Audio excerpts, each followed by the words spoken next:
Hi everyone. Thank you so much for joining us at Curation Lecture today. We have with us guest speaker Xiang Yu. Xiang is a postdoctoral fellow at CMU. He received his PhD from Ohio State University in 2023. His research focuses on evaluating and enhancing the reasoning capabilities of foundation models. He has been awarded a postdoctoral fellowship from Carnegie Bos Institute, a best paper finalist at CVPR 2024, a Best Paper Honorable Mention at ACL 2023, a Best Paper Award at IEEE BIBM 2021, and two prestigious research awards from Ohio State University. Jiang's recently worked on developing the triple MU evaluation benchmark that has gained attention beyond academia, being featured in the releases of OpenAI GPT-4o, Google Gemini, Anthropic Claude model. Thank you so much for your time, and I'll hand it over to you. Yeah. Thanks for introduction and thanks for invitation for the talk. And yeah, I'm super excited to talk about our recent evaluation works on measuring the multimodal reasoning capabilities. So okay, let's get started. So the language modeling has been talked for a couple of years, and in the very early beginnings, when we talk about the language modeling, maybe we just expect the language model can help us do very, very simple tasks. But right now, since we have seen the strong capabilities of large language models, which have been pre-trained on large corpora, and we expect our models to be like some general purpose task solver, right? So we just want to build one model to kind of help us solve different kinds of tasks. And another interesting trend for the most reasonable notable machine learning model is basically it's firstly we seeing the scaling of the models, right? We have seen the model has been trained with more and more compute. And on the other hand, we're seeing a clear trend that the most recent models are all multimodal ones. So a natural question to ask is why multimodal models, for the most recent foundation models. So firstly, definitely, the multimodal models could help us to empower many real-world applications, right? So, in the release of GPT-4o and Google Gemini, they just, launched a very, very impressive, real interaction applications, which basically user can, just using the application built on based on these powerful foundation models to kind of finish some real world tasks.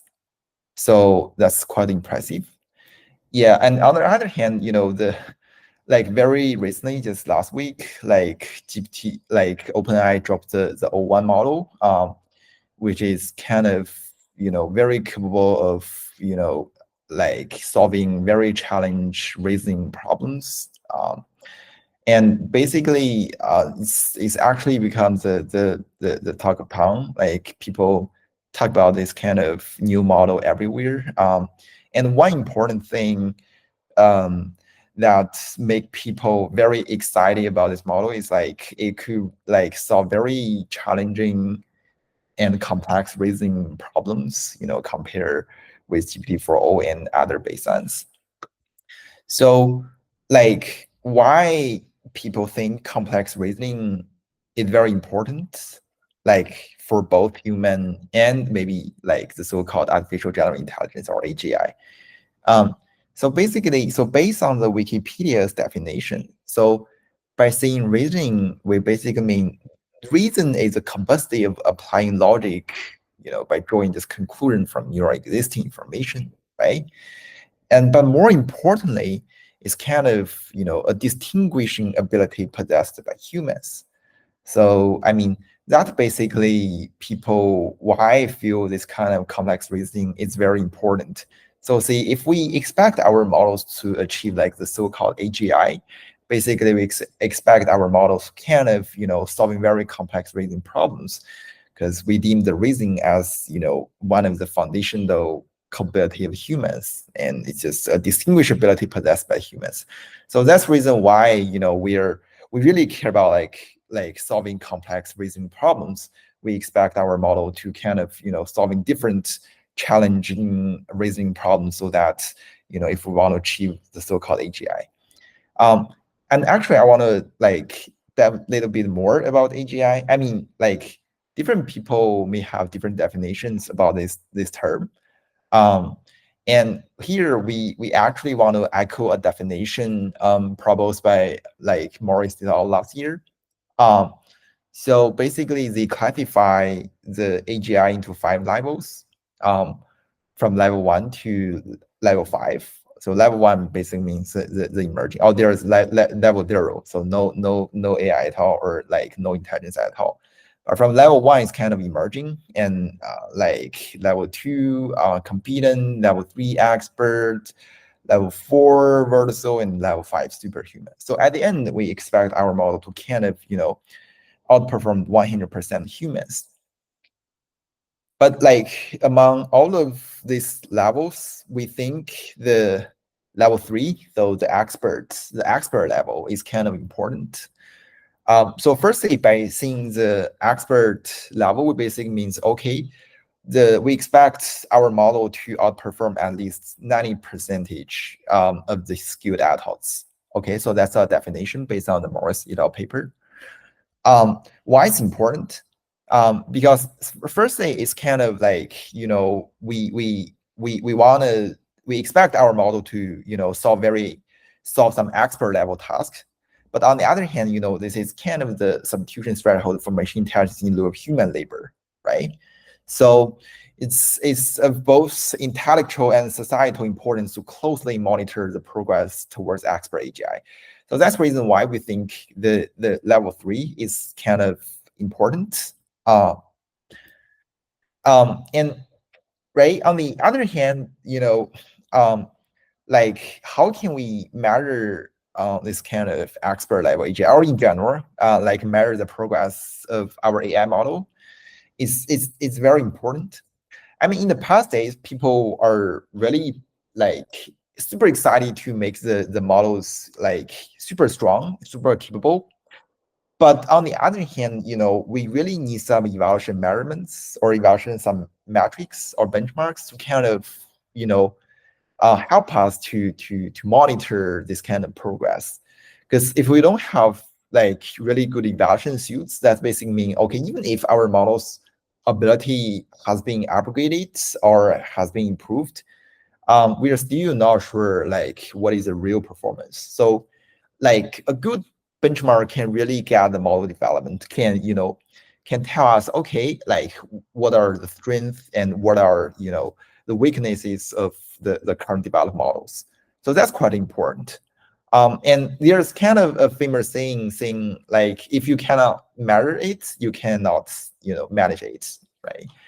So that's being said, okay, if we really want to know the true capability of the models, we really need some some very proper evaluation metrics. So that's the reason why we think the evaluation is kind of important. Yeah, but a key challenge here is like, since we mentioned a lot about this kind of AGI at level 3 expert level, so like natural question is like, how can we measure the expert AGI, right? So firstly, there are 2 kinds of perspectives, we think. So one is the breadth. So basically say, oh, we expect our model to kind of cover a wide range of knowledge, cover different kinds of subjects. And whenever we have a query, no matter whether it's like medical, some specific domain like medical, law, or especially for some like maybe STEM, like math, engineering, those kind of things, we expect our model to cover a wide range of knowledge. And on the other perspective, we expect our model to kind of do the in-depth reasoning, right? So basically, we expect our model to solve very challenging and complex problems. So that's basically by seeing the breadth and depth. So we really need kind of a measurement to help us to measure both the breadth and depth of the model. And since we are mostly talking about the multimodal scenarios, so let's maybe take a look at the existing multimodal benchmarks. Like, so most of them, I mean, like, are developed before the large language models era. So most of the questions are quite simple. For example, you know, VQA and VQA V2 are kind of widely adopted before. But right now, if you still look at the VQ question, you will feel, okay, these questions are too simple to be solved. And they basically just, you know, ask very basic questions. And most of the question can be solved by existing models. And on the other hand, though, even though there are some other benchmarks proposed like recent years, but they are still either or like do not cover, you know, very range knowledge or just lack of in-depth reasoning. So we basically wanted to develop benchmarks that cover both. And here we think about maybe we can still reuse like how we measure the human intelligence, how we measure the human's expert performance, right? Because like when we see human experts, we usually refer to, you know, people that, you know, received high education, like for example, maybe like the college level, like they can like solve like college level questions, right? So we think about maybe we can leverage the college level exams to kind of measure the model's performance as well. So we basically propose the MMMU benchmark, right? It's basically like just we collect a bunch of, you know, multi-discipline model understanding and reasoning queries from like college level exams, like covering different kind of subjects. And we utilize this kind of question to monitor the progress of the multimodal models. So basically, like MMU satisfy the two perspectives we just talked about. So from the breadth perspective, it covers like 11.5 thousand college level exam across like 6 broad disciplines and 30 college subjects. And like per image type set, you can see here like there are like there are many heterogeneous image types. There are 30 in total, right? And by seeing depth, we basically mean, okay, most of the questions should like require like expert level perception and reasoning, which kind of rooted in the deep subject knowledge. So basically, if you want to solve these kind of problems, you first need to master the domain specific knowledge. And secondly, based on that, you still need to like do further expert level perception and reasoning on that. So the question are very challenging, especially for human experts. So that's basically what we proposed like in the last year, like for, you know, like proposing such kind of benchmark to help monitor or help measure the performance of multimodal models in very challenging scenarios. And after we proposed this benchmark, like the MMU has quickly became kind of like gold standard or gold evaluation benchmark by developers. You know, like most of the like the multimodal models feature MMU as one of their major evaluation metrics. And our benchmark has been downloading right now, has been downloading more than 1.3 million like on Hugging Face. And on Eval AI, where we host the tasks that evaluation, there are like more than 4,000 submissions in total. So it's kind of popular in the community. And then like we just want to ask a question like why people like to use the MMU as kind of their evaluation benchmark. So we think there are 3 reasons. And like firstly, you know, it's kind of like we have a very rigorous data curation process. which leads to very high quality evaluation data. And secondly, it's kind of like a very challenging tool for tracking the multimodal like development, especially for measuring their reasoning capability. This was also highlighted in the Stanford AI Index report this year. And finally, we think this benchmark could be an excellent model diagnosis tool. Basically, there are different kinds of image tabs and also different kinds of subjects, and you could just track like on which kind of subject your model like does not perform very well. So I just want to briefly talk about the data curation pipeline for this benchmark.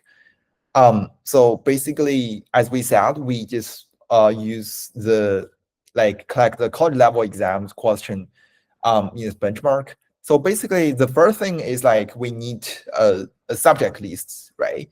So we just refer different university majors in the US. And then we kind of, merge some similar subjects or disciplines. And finally, we just came up with 30 subjects, and 6 disciplines. And also we remove the subjects which do not have visual questions at all. For example, for the law domain, where most of the questions are text-based. So there's nearly no visual questions. So we do not cover those kind of domains. But we only keep the domains where the visual input is kind of important as well.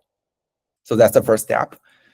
And in the second step, we kind of let the human experts, the graduate students, to kind of help collect the question from the textbook and some online educational resources, like some forums, maybe some exam websites.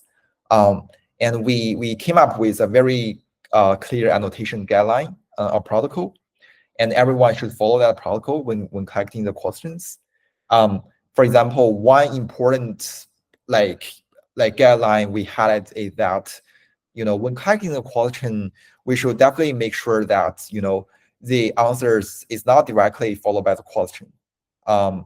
So by saying that, I basically mean, okay, maybe on some online resources, we first see the question and then the answer just is at the end of the question. So for that case, we are worried about maybe if we include those kind of questions, there's very large probability that there's kind of example leakage or answer leakage, right? Maybe language model can directly memorize those kind of example during pre-training, but they don't need to do the actually reasoning over the question, but instead they just memorize and then output the answer.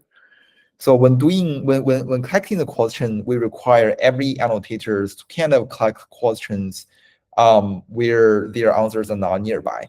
So in some cases, the answers is in another web page. So the human needs to kind of click the answer showing the answer button, or some links, some hyperlinks to jump to another website. And in some other cases, the question are just at the first page of a PDF document, say, and the answer is at the end of the document. So in that sense, we can try to avoid those kind of data contamination issues. And finally, we also have some measurements for the quality control. So basically, we kind of remove some duplicated questions, and we do multiple rounds of format and table checks. And finally, we also do some difficult level categorization to help us to later on to diagnose the model's performance. Yeah, so that's basically the data curation pipeline. And next, just want to show you this figure. So this kind of overall figure for showing the different models performance on the MMU benchmark. So as we said, this benchmark could be a very effective tool to track the progress of multimodal models. So as we can clearly see from this figure, definitely models become better and better especially after, especially in this year, like including both proprietary models and open source models. So another trend we want to highlight is basically like, so like before our models release, like most of the models are like 7B or under 7B. But later on, people found that, because MMU highlights mostly about the reasoning, so it's kind of needs like more knowledge and stronger reasoning capability, and it's highly correlates with the language model's capability. And people found that, okay, in that sense, if we want to achieve like higher score on this benchmark, it might be good to scale up the models, to further scale up the model size. So after this, we could see like including both open source models and maybe potentially a closed source model as well. We could see like the trend is like the language models backend is becoming more and more powerful, and also the size becoming larger and larger, and then the performance become better and better. So that's another trend. Yeah, and another thing is basically like, we also have the human experts performance, right? And the GPT-4o's model like achieves like 69.1 accuracy, while the human experts, like the medium level of human experts achieve like 82.6% accuracy. So there are still like clear the gap. I mean, like the model when comparing with human experts. Yeah, so we also noticed that, in the last week's O1's release, the basically, like further improve the models on the MMU benchmark again. Like basically, after scaling up the inference compute, they could like achieve like 78.1 accuracy, which is kind of, more close to the medium level human experts, but it's already surpassed like the low performing human experts. So the low performing human experts is like 76 or 77, something like that. So it's already performed like the low performing experts. So this is quite impressive, I think. But still, when comparing the medium level or top performing human experts, there's still some gap. But that could like indicate that, at least, the current SOTA models can, solve very, very, very challenging multimodal questions. I mean, like based on the using this MMU benchmark to kind of measure the model's performance. Yeah, and as I also said, this benchmark could be, a very good suit to tracking or do the model diagnosis, right? So there are different kind of subjects or disciplines. You could just plot this kind of model's accuracy on these kind of different subjects, and you basically found like on some certain subjects the model perform like relatively better, while on the others the models need to be further improved. So for example, for solving those kind of business science and technology and engineering questions, most of the models kind of struggle, right? Because I think this is also intuitive, because for this kind of disciplines, and most of the questions are super challenging and receive like more reasoning process. So that's the reason why we see like the models do not perform relatively well on the three disciplines. Right, and also you could plot like the difficult level accuracy for different models, right? And we think like the current bottleneck is due like the hard question, because if you check out the hard question, like most of the models just achieve a little bit above like random accuracy, which indicates the hard category question are super challenging. But for the easy and the medium question, we previously observed there's kind of like different behaviors for open source models and GPT-4V at that time. So like GPT-4V at that time, like still largely outperformed the open source models in easy and medium question. So that basically says maybe, the open source model still need to first like kind of try to solve the easy and medium question, then move to the hard. But for all of the hard question, I mean, most of the all of the models kind of struggled for these kind of hard categories questions. Yeah, and since we also have like different kind of image types, and you could definitely check out like different model, like different like the accuracy on different kind of image types. This could help you to kind of adjust your training data a bit, because maybe on some types of image types you do not you just like achieve a relatively lower accuracy. So maybe like in the next iterative training, you may want to add more those kind of training samples. For example, previously we just observed on some musical images. The accuracies was pretty low for all of the models. That's probably because like for those kind of image types, they were not widely seen during the training.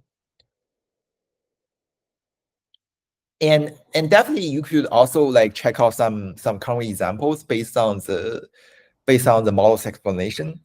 I think this is quite important, because like nowadays I think the most important thing, I mean, for the current like foundation models compared with previous ones, like they use language as vehicle. So using language as a vehicle, model can explain what it sees and the rationale for its prediction. So this is quite important. So firstly, definitely like the COT or the explanation helps the model to gain better performance, as we can also see from like the most recent trends for scaling the inference compute, right? And on the other hand, definitely for the explainability wise or for the model diagnosis wise, we could also tell, okay, like based on the explanation, we could tell why the models kind of struggle to answer this question. It could give us some hints.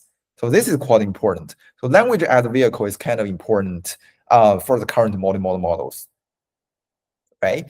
So we basically check out some errors when we collected the MMMU questions based on the GPT-4V prediction at that time. And we think there are 3 bottlenecks here for achieving higher accuracy. Like basically the first one is the perception errors. Like the model just fills in some visual perceptions, and this could be further categorized into 2 types. One is like the basic or the elementary visual interpretation.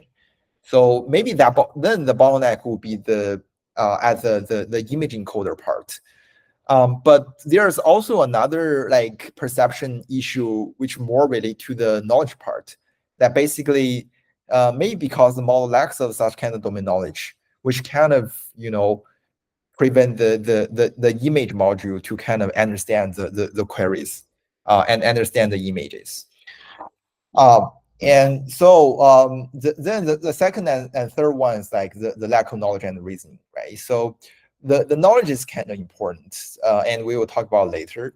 But for seeing the reasoning, we basically means, okay, the model struggles with complex reasoning and long calculated trains.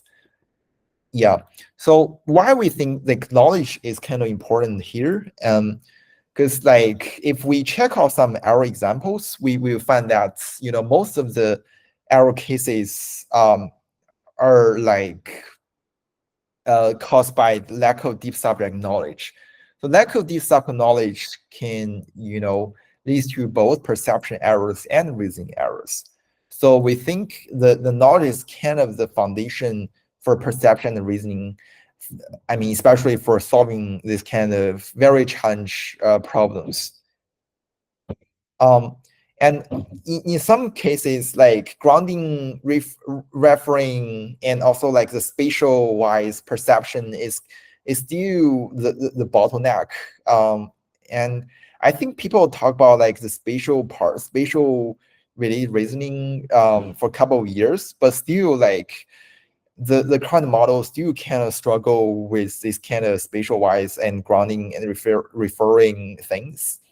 They are still not very good at these kind of problems. Yeah, so I mean, like by just applying the MMU benchmarks, you could just like directly, firstly, you can measure the accuracy of your multimodal model. And secondly, you could like check out some like specific accuracy, maybe on some subjects, maybe on some image tabs, to kind of get an understanding about like what kind of scenarios your model perform relatively better, relatively well, or on what kind of scenario your model perform relatively bad. So that's quite important.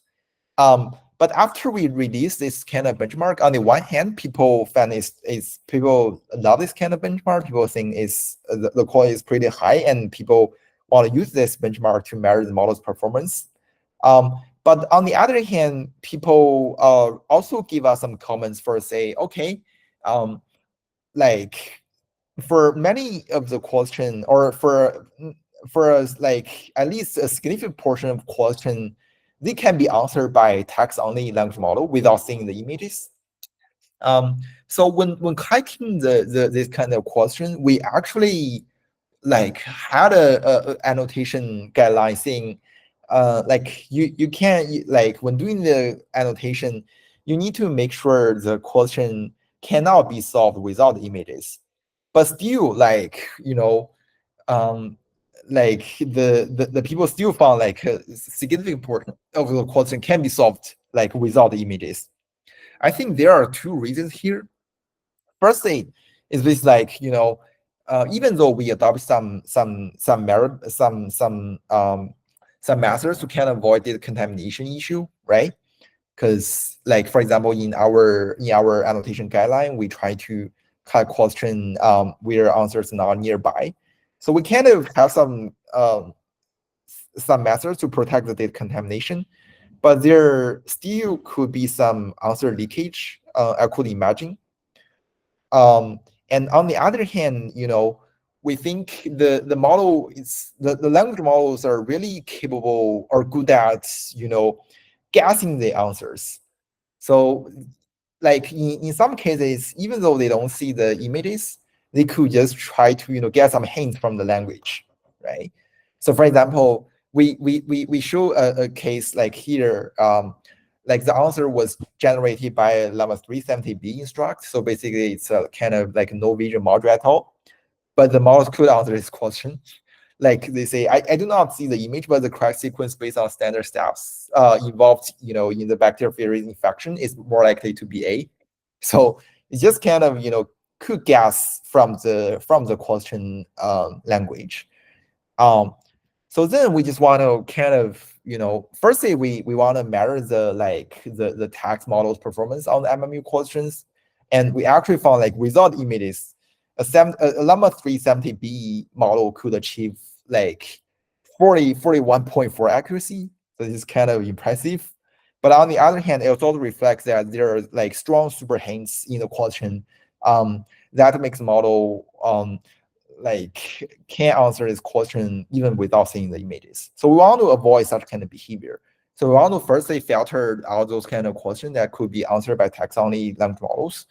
So we had like this kind of 4 models, like 4 open source language models, and then we utilize them to kind of answer the MMU questions. And and to avoid like some random guessing, we just run these models for 10 times. And if a question could be answered in majority times, say like larger than 5 times, we think this question is kind of answerable by text-only language models. So we kind of filtered out like the question, like the text answerable questions following this kind of pipeline. And the second thing is like after the filtering, there's still like a portion of question could be still by random guessing. So we think this probably because the multiple choice format. On the one hand, multiple choice format is quite simple and straightforward, right? And that could make your evaluation quite straightforward and easy. But on the other hand, the multiple choice format could lead to the model shortcut in their prediction. So we wanted to kind of augment the options from 4 up to 10. And in that sense, we just, to augment more similar or confusing options so that, the models could, if the model want to solve this question, they should like carefully examine the question and develop the method instead of just do the random guessing. And we actually found this kind of effective. So after the option augmentation, the accuracy like went down a bit, like in a large scale. And then another setup is basically we add a photo or screenshot setting. I mean, like basically, we instead of handling like the question separately to the model, like by feeding both images and text question separate into the model, we kind of develop this kind of vision input setting where questions are embedded in screenshots and photos. And the vision input setting like actually challenge the AI to truly see and read simultaneously. I think this is kind of a fundamental human cognitive skill, because when we see some images or some text embedded in the images, we could read the text and see the images simultaneously, right? Switch the context without any difficulties. But we actually found like under this setting, the model is kind of struggling. And even though like the model can't understand the text, can't understand the image, but like if you can just embed the text in the image, the model is kind of struggling with this setup. And this is the overall results, like compare like with the previous MMU setup. So the new question. So firstly, the new question share the similar distribution as previous. But like on the other hand, if you check out the accuracy of these models, most of the models accuracy, we see a significant drops. But for human experts, the human experts performance is kind of robust. Because like when we previously did the human tests, like we require the human experts to kind of write down the solution instead of do the random guessing. So like augmenting the options and the vision input setting nearly has no impact on the human's performance, or just little impact. But for the model's performance, the models becomes less robust compared with previous setup. That means, for example, for some question, maybe the model just do some random guess or could get some hints or shortcuts from the questions. But if you augment with more options and add this kind of vision input setting, that will make the testing more challenging. Okay. So maybe we could check out some examples here. So firstly, augment option could alleviate the shortcut issues to some extent. So for example, for this kind of question, so previously if you check out the solution, actually the model previously does not answer this question or does not really come up with a correct solution, correct reasoning chain, but they just say, okay, compare with two diameters, the larger value will govern, blah, blah, blah. Therefore, the minimum required diameter is given by A. So it's kind of like, using some shortcut methods to kind of, select the most promising or most seemingly correct option. But with more augment options right now, we have more options, so that will make the guessing much more difficult. And the model kind of still the model does not know how to solve this problem. So just do another random guessing, but this time it's kind of wrong. So yeah, so I mean by augmenting the options, this kind of shortcut issue could be solved to some extent. And secondly, so when talking about the vision input setting, we just want to ask, okay, since you just embed the text into the image, so a straightforward solution is why not just do the OCR, right? So if you can extract the text from the image, maybe you could the model could still answer the question very well, right? So we just want to test whether this intuition is correct or not. And then we basically test some strong capable models, including both closed source and open source. And we actually found for the most capable multimodal models, the OCR is not the bottleneck. I mean, if we measure using a character level error rate I mean, actually the accuracy is pretty high. And if we check out some errors, and actually the errors are not like, most of the errors are just very minor ones. So it does not like influence the model's understanding about the question. So for example, for this query, we just ask the model first, like kind of rat out the problems or do the OCR and then solve the problem. And we actually found like the OCR's accuracy is pretty high and pretty accurate, but the model still struggle to answer this question. And one interesting phenomenon we found is basically like after we test the model in this kind of vision input setting, the models kind of like struggle like in generating longer reasoning sequences. In most of the time, the model just understand much shorter than previously. And I don't know. We actually want to dive deeper into this, but our current guess is like when embedding more information into an image, maybe the processing load or coordination load for the model is becoming much higher than before. Because previously, like you just separately input the text and images into the model, and model can just process these two separate information by different modules. Maybe text just by language model itself, and the model is by the vision module. But right now, you just like solely maybe firstly you heavily rely on the vision module, which might be kind of weaker than the language component for most of the existing models, and that increase significantly coordination load and kind of make the evaluations harder than before. So that's the reason why we think this setting is more challenging. And if we check out whether adding OCR prompts will work, we actually found in most of the cases it does not work. It may help to some extent, but it does not lead to significant performance gain. So we don't think the OCR is a bottleneck in the vision input setting. And secondly, we also wanted to kind of further investigate the COT's influence. Right? So we basically test out the chain of thought prompting on the MMMU-Pro questions. And we actually found the COT has significant impact because especially, for the strong capable models, sometimes if you directly prompting the model to answer a single option letter, the model's accuracy is pretty bad. But if you kind of, let the models to try to develop the solutions or do the COT, the model's performance has been much improved, especially for the strong capable closed source models.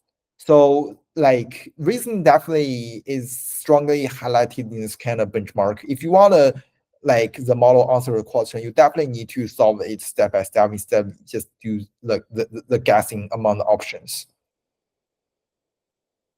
Okay, so we talk about these MMMU and MMMU-Pro benchmarks. Then we just want to ask, so what is the next, right? So here I just drove draw a line, and basically it just displays the task complexity from easy to hard. So right now, on the one hand, we really expect our model to to kind of achieve very strong performance on these challenge benchmarks, right? For example, for the MMMU and MMMU-Pro, right? We just want to expect our model to achieve kind of expert level AGI. And also there's in the last week on the social media, people also do the IQ tests for the models, right? But on the other hand, there also exists some easy tasks that the current models is kind of struggles, right? So for example, for this benchmark, vision language models are bland. So their tasks are quite simple, right? So for example, they just count the line intersections and ask some overlapping shapes. So those kind of very basic questions that are quite easy for humans, but still very challenging for the models right now. And actually the model can only on average they just achieve like around like 50% accuracy, which is kind of surprising to people. And models are really struggle at solving this kind of easy tasks.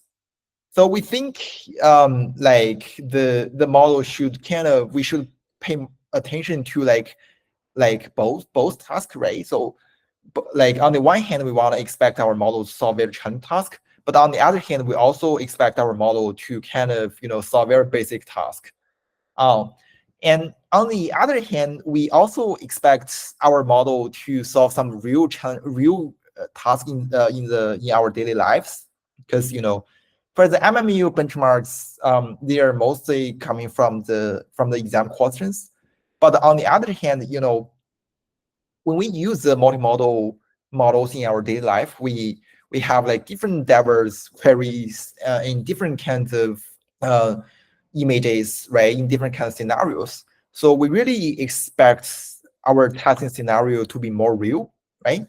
So we have kind of ongoing work, which is kind of like we wanted to come up with a very diverse range of tasks that cover different daily life queries and different kind of image tasks.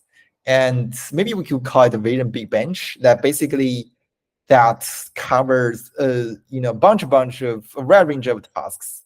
And here we collected like more than 450 realistic multimodal tasks, which also have like more than like 8,000 samples. And we also developed like 50 evaluation metrics. So, and all of the tasks are annotated by humans. So we basically like that's the human annotators who kind of come up with different real task queries in their daily lives, so that we can kind of like let our benchmark to become more real. So yeah, that's a huge effort. But like we feel it's super exciting to have this kind of benchmark, especially we want to measure our model's performance in the wild.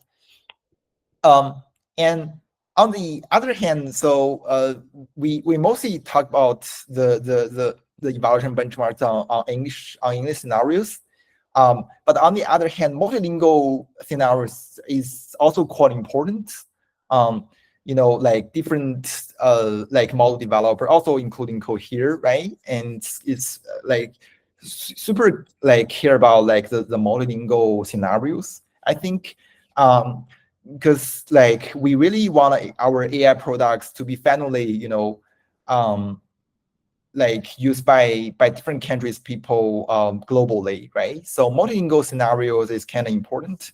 So we have an ongoing work, which basically we build open source multilingual multimodal language model, and meanwhile we like kind of develop the multilingual multimodal evaluation suite, which basically we cover like 5 different kind of evaluation scenarios, including the well chat, captioning, cultural understanding, VQA, and some reasoning tasks. So we think like evaluating the multilingual scenario is quite important as well.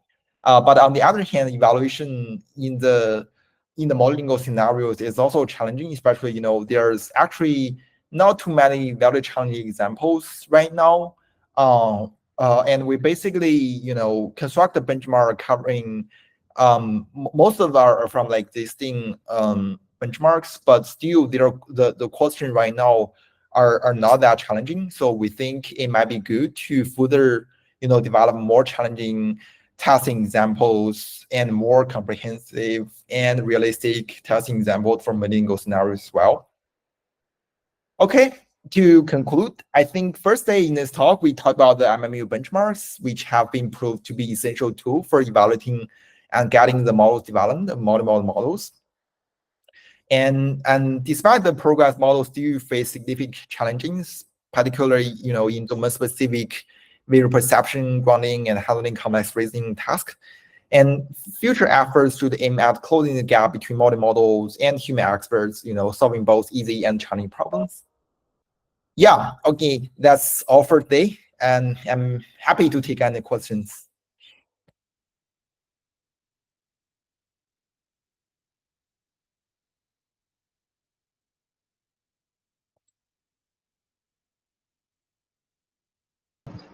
Thank you for the talk. I have a question.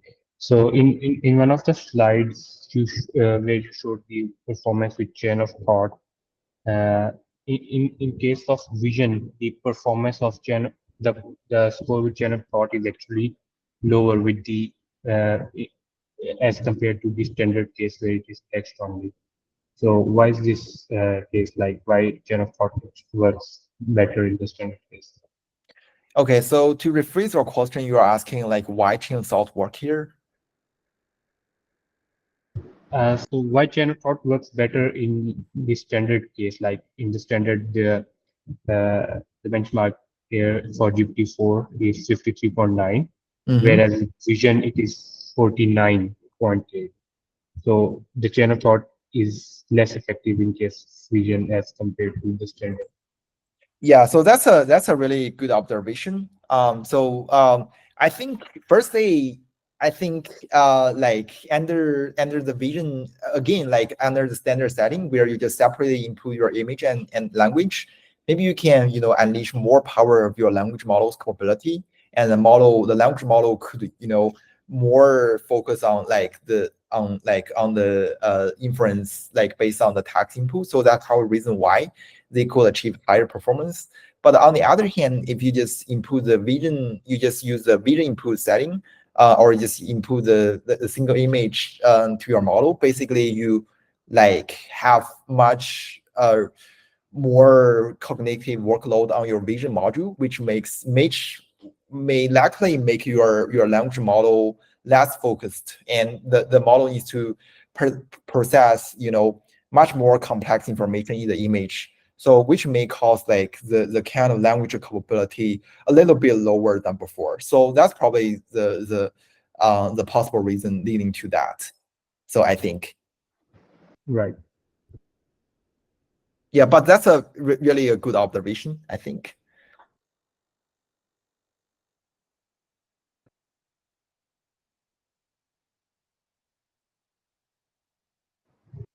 right. And also the latest multimodal models also are like capable of now generating images as well. So do you have like any plans on benchmarking, uh, including image generation capabilities as well? Yeah, so I mean, like, so firstly, like image generation is kind of important. I totally agree. Um, uh, like, cause like you really want to. So finally, we expect our model to kind of like unify both image understanding and generation, right? And people right now kind of explore like different kinds of approaches. For example, there's clear trend like people just explore the discrete tokens for both image understanding and generation, right? And finally, we just expect our model to perform at both scenarios. Um, so I think developing the benchmark for the image generation is definitely important. And on the other hand, developing a benchmark for a unified scenarios, maybe also including audio, video, and some other modalities could be another very promising direction. Like basically just develop one benchmark to handle like any scenarios, right? In a realistic manner. So I think these directions in general is very promising, and we are currently also kind of explore this a bit. Um, but on the very near like future, we probably like still focus on like the image understanding scenarios. Like I said, like we basically will maybe just in a few weeks, we just will release this kind of vision BigBench, which basically still focus on the image understanding, but cover a wide range of tasks in a realistic manner. Right.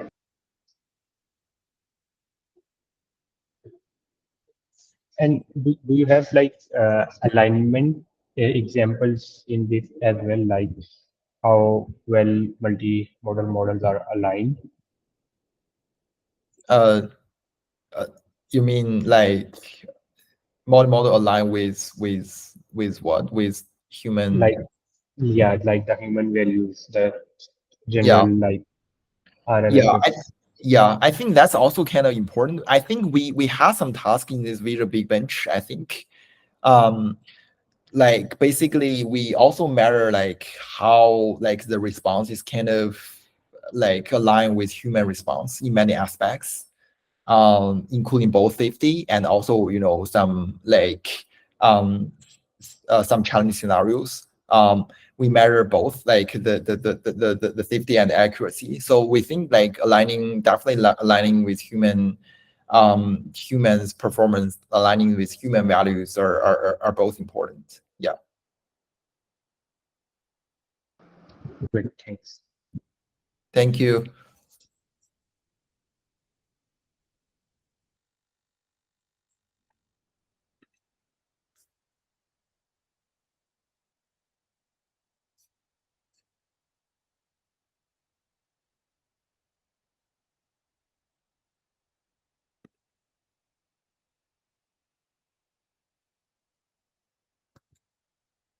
All right. So if no question, maybe we can end up here today.